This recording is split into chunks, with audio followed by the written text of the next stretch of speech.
Number 3 start करते हैं। Chapter का नाम है linear equation in two variables. Linear equation का मतलब होता है कि ऐसे इक्वेशन जो लीनियर हो, मतलब पावर 1 हो और 2 वेरिएबल्स आप समझ ही रहे हैं, एक्स और वाई दो भी इंक्लूड होंगे। क्वेश्चन है the cost of 2 kg of apples and 1 kg of grapes on a day was found to be 160। After a month the cost of 4 kg of apples and 2 kg of grapes is 300। Represent this situation algebraically and geometrically. हमें दोनों form इसको show करना है। तो algebraically हम इधर show करेंगे और ग्राफिकली हमने एक बार बना रखा है, इस पॉइंट्स को उस पर हम शो कर देंगे। इस क्वेश्चन में जो सिचुएशन दिया गया है, एक सिचुएशन हमारे यहाँ पर है और एक सिचुएशन हमारा यहाँ पे है। इन दोनों सिचुएशन से हम दो इक्वेशन निकालेंगे, उसी को हम अल्जेब्रिकली बोलेंगे और उन्हीं दो इक्वेशंस को यूज करके हम जो पॉइंट्स एक्स और वाई का वैल्यू फाइंड करेंगे, उसको इनको प्लॉट करके जो हम ग्राफ बनाएंगे वही हमारा ज्योमेट्रिकली है। तो सबसे पहले हम इनका प्रेजेंट एक वैल्यू मानते हैं। प्रेजेंट वैल्यू मतलब कि अगर 2 kg of apples 1 kg of grapes ये दिया हुआ है साथ में, तो हमें कम से कम 1 kg एप्पल का कुछ तो पता होनी चाहिए या 1 kg ग्रेप्स का कुछ पता होनी चाहिए, पर हमें पता नहीं है तो हम इनको मानेंगे। ऐसे इसको कंबाइंड दिया है तो हम सबसे पहले लेट करते हैं। Let cost of 1 kg apples, 1 kg apples का कॉस्ट हमने लेट कर लिया, माना वो x है। तो वैसे ही 1 kg ग्रेप्स का भी हमें कॉस्ट पता होनी चाहिए, तो वो हम x ही तो नहीं मान सकते, उसका कोई डिफरेंट कॉस्ट भी हो सकता है, सेम भी हो सकता है, तो इसलिए हम y मान लेते हैं। अब इसमें हमें कंडीशन दिया है, मतलब इसको हम बोल सकते हैं अकॉर्डिंग टू क्वेश्चन। कंडीशन क्या दिया है कि 2 kg एप्पल है और 1 kg ग्रेप्स है, जिसका कंबाइंड वैल्यू 160 है। मतलब 2 kg एप्पल्स मतलब 2 × x, क्योंकि 1 kg एप्पल का x रेट है, और 1 kg ग्रेप्स जिसका हमने वैल्यू y माना है, इन दोनों का कंबाइंड वैल्यू मतलब सम 160 रुपये है। ये हमारा पहला इक्वेशन हो गया इस क्वेश्चन का। अब हम दूसरे केस पे चलेंगे। तो हमने वैल्यू तो मान रखी है पहले, अब उनका रेट थोड़ा बढ़ेगा घटेगा, लेकिन यहाँ पे रेट बढ़ घट नहीं रहा है, वही जो अमाउंट है अब 4 kg हो गया और यहाँ पे ग्रेप्स जो है 2 kg हो गया। तो फिर लिखेंगे हम according to question 2 kg 4 kg of apples मतलब 4 kg ऑफ एप्पल्स मतलब 4 × 1 kg एप्पल का rate x plus 2 kg grapes मतलब 2 × y, इन दोनों का कंबाइंड वैल्यू कितना दिया है 300। अब ये हमारे पास दूसरा हो गया, हमें पहला इक्वेशन भी मिल गया, हमें दूसरा इक्वेशन भी मिल गया। पर इनको सॉल्व करने से पहले इनको एक फॉर्मेट में लिख देते हैं, एक साइड x का वैल्यू एक साइड पूरे y का वैल्यू, ताकि पॉइंट्स फाइंड करने में हमें आसानी हो। इसको मैं तो यहीं पे लिख देता हूँ। अगर हम इधर x के वैल्यू में लिखें तो y उधर माइनस में चला जाएगा और 2 डिवाइड में चला जाएगा। तो यहाँ पे हम लिख सकते हैं सीधे कि x = 160 - y / 2।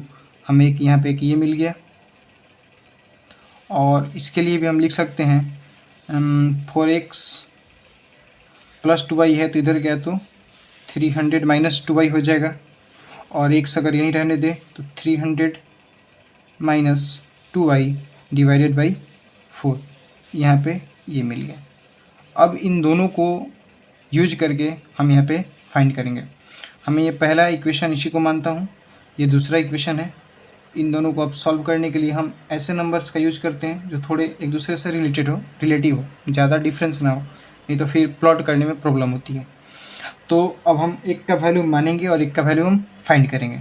तो अगर हम लेट पहले इक्वेशन में y का वैल्यू अगर हम 60 डाल दें, तो 60 डालने पे y का वैल्यू हम पे 60 डालने पे तो 160 - 60 100 हो गया, और 100/2 कितना हो गया 50। तो यहाँ पे हमें x का वैल्यू मिल गया 50। देखिए रिलेटेड है, ज़्यादा डिफरेंस नहीं है, तो एक पॉइंट हमें मिल गया। दूसरे पॉइंट के लिए हम लेट करते हैं y = 40। अब 40 हमने माना तो 160 - 40 120, 120/2 कितना हो गया x का वैल्यू 60, ये भी रिलेटिव ही है। तो अब ये दो पॉइंट्स हमने निकाल लिए, किसके, तो इस इक्वेशन के। अब दूसरा का भी हम निकाल लेते हैं, तब हम पॉइंट्स को प्लॉट करेंगे। दूसरा का निकालने के लिए 300 माइनस 2y/4 है, तो हम यहाँ पे y का अगर वैल्यू हम 10 माने, तो y का वैल्यू अगर 10 मानते हैं तो 2 इंटू 10 20, तो 300 माइनस 20 करेंगे और डिवाइडेड बाई 4 करेंगे, तो यहाँ पे x का वैल्यू हमें आ जाएगा 70, क्योंकि 280/4 70 होता है। एक हमारा यहाँ पे पॉइंट मिल गया। और अब दूसरे पॉइंट के लिए हम अगर y का वैल्यू 30 मानते हैं तो 2 इंटू 30 60 हो जाएगा। 300 माइनस 60 कितना हो जाएगा 240, 240/4 x का वैल्यू कितना आ गया 60 आ जाएगा यहाँ से। तो हमने यहाँ पे 2 पॉइंट्स मान लिए, 2 निकल गए, ये इस इक्वेशंस के निकल गए और ये इस इक्वेशन के निकल गए। ठीक है, अब इनको हम ग्राफ पे प्लॉट करेंगे।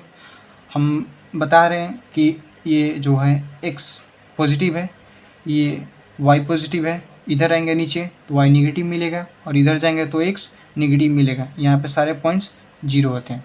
ठीक है, अब यहाँ पे हम देख सकते हैं कि सारे 60, 50, 40, 60, 70, 60, 30, 20 सब 10 के मल्टीपल्स में, 10 के मल्टीपल्स में है, तो हम इन पॉइंट्स को 10 मान ले तो इजीली हम इस ग्राफ को ड्रॉ कर सकते हैं। जैसे पिछले क्वेश्चन में हमने 100 माना था, उसके पिछले में 1 2 3 4 ऐसे माना था, तो यहाँ पे सारे पॉजिटिव ही हम देख सकते हैं, तो नेगेटिव ड्रॉ करने का तो कोई मतलब बनता नहीं है, तो हम अभी फ़िलहाल पॉजिटिव ही ड्रॉ कर लेते हैं। तो पॉजिटिव ड्रॉ करने के लिए 70 तक लगभग जानी पड़ेगी, तो ये मानते हैं 10, 20, 30, 40, 50, 60, 70, 80 तक मान लीजिए। और ये 10, 20, 30, 40, 50, 60, 70, 80 मान लिए।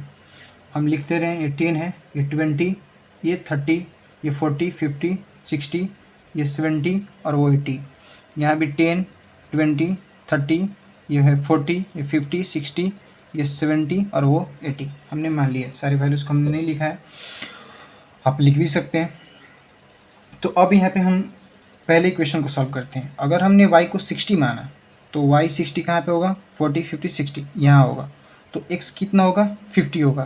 तो x को देखते हैं 50 कहाँ जाएगा 30, 40, 50 यहाँ आएगा। अब इन दोनों पॉइंट्स को खींच के देखते हैं, दोनों कहाँ मीट करते हैं, कहाँ इंटरसेक्ट कर रहे हैं। ये हमने खींच दिया और इस पॉइंट को भी हम ले चलेंगे तो यहाँ पे इंटरसेक्ट कर रहा है, तो एक पॉइंट हमें मिल गया। दूसरे पॉइंट के लिए अगर हमने y को 40 माना, मतलब यहाँ, तो x हमारा 60 आएगा। x 60 कहाँ पे है 50 है, ये तो 60 है, तो ये 40 ले चलेंगे हम और ये 60 का भी ग्राफ हम ले चलेंगे। ये दोनों यहाँ इंटरसेक्ट कर रहे हैं, तो ये हमारा दोनों पॉइंट्स मिल गए। अब इन दोनों पॉइंट्स को अगर हम ज्वाइन कर दें तो हमारा ग्राफ मिल जाएगा फर्स्ट इक्वेशन का। तो इन दोनों पॉइंट्स को हम ज्वाइन कर देते हैं, देखिए हो गया। अब दूसरे इक्वेशन का, अगर हमने y को 10 माना तो x 70 है, y को हमने 10 माना तो x कितना है 70 है, तो ये कहीं ना कहीं यहाँ इंटरसेक्ट कर रहा है, तो ये यहाँ पे मिलेगा। ठीक है, अब अगर y को हमने 30 माना तो x 60 है, तो y 30 यहाँ आएगा और x 60 है, मतलब यहीं पे। ठीक है, तो ये लाइन हमने तो पहले ही खींच रखा था, और एक y को 30 मानना है तो 30 के लिए ये लाइन है, और x 60 है मतलब यहाँ पे कहीं। ठीक है, ये दोनों लाइन एक साथ ही हैं, लगभग सटे हुए।